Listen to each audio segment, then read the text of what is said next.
Hi everyone, my name's Anne Kruger. I'm the director of First Draft APAC, having spent my career working in Hong Kong, Singapore, and now I'm in Australia.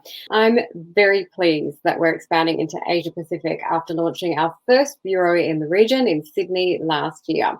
Now, these are some of my amazing team members in APAC.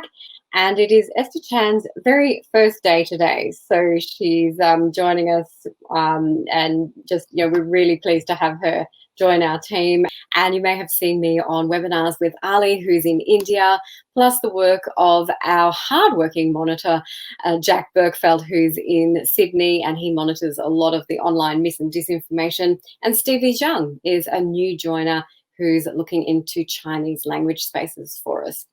So misinformation is damaging communities around the world. At First Draft, our mission is to protect communities from harmful misinformation.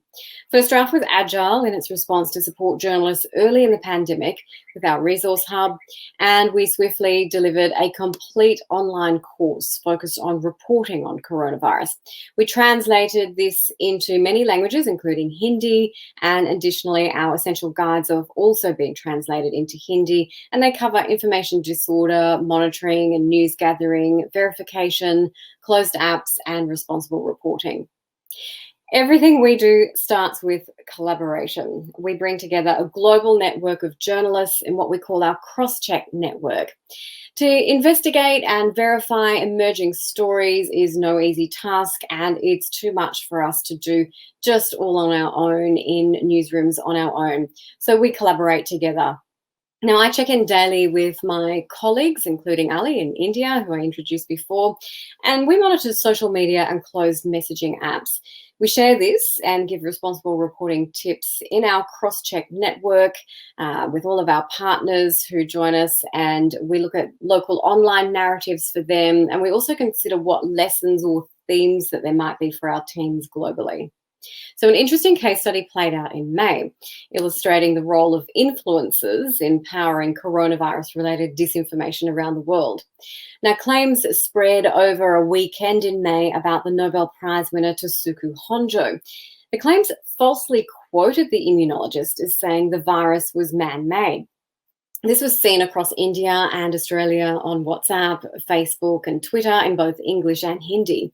Now, I remember looking at Google Trends at the time. I saw Tasuku Honjo was one of the top coronavirus topic searches in Australia. That was by the Monday. So his name wasn't in the news, and I'm thinking to myself, why are people searching this up? Of course, they're looking for more information about what they'd received, mostly in their closed chat apps. Come the Thursday, and on the other side of the globe, Lord Alan Sugar, who's the host of The Apprentice in the UK, had shared an image containing the claims on Twitter. He happens to have 5.3 million followers. So our international media partners were also prepared, and they were able to immediately share the debunks that we'd found earlier, and they could share them in their part of the world too. We work to empower people with knowledge and tools to build resilience against harmful, false, and misleading information. So we're pleased to introduce the next stage of cross-check. Now, this is a bespoke, proprietary, fully integrated workflow for journalists, researchers, and experts to collaboratively track and disrupt disinformation and promote accurate, trustworthy reporting. So journalists can manage all of their verification workflow, their notes and collaborations. You can have real-time chats between individuals or international teams, as big or as small as you like. Now, we are phasing in the onboarding, so if you have any queries or want any more information about this, please do email us at partners@firstdraftnews.com, and we'll be happy to speak to you more. Now, First Draft also empowers journalists through research and training. A study by the Institute for the Future in the US noted that only 14.9% of journalists felt they had enough training on how to best report on misinformation. Well, we wanted to see what the figures are like in our part of the world, and we were given permission to replicate this study.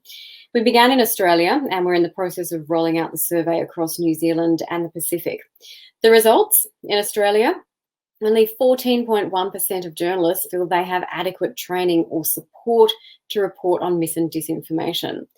Formal upskilling in monitoring and verification is rare, and those who do typically spend 3 days or less a year in related training. Now, we did some follow-up interviews with those who we surveyed, and we asked them for more information about what they wanted. And they all asked for more regular training to assist their day-to-day workflows. And they wanted it in their local context, be that hyperlocal sometimes, right through to regional, national, and international news. So the Asia Pacific region is home to talented, experienced fact checkers dedicated to fighting online misinformation, and they've been doing it for many years.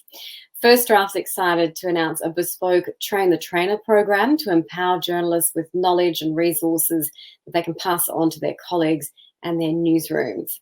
So, feedback from leading fact checkers and our own experience in the region shows that local context and local languages are key to the success of Train the Trainer programs. So while First Draft delivers best practices to monitor, verify, and report on disinformation, we do this alongside regional experts and then deliver and support the next round of local trainees.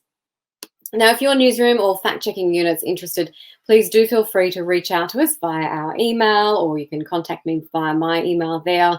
And check out First Draft's interactive booth during the conference for more on any of our resources and, of course, our new cross-check workflow.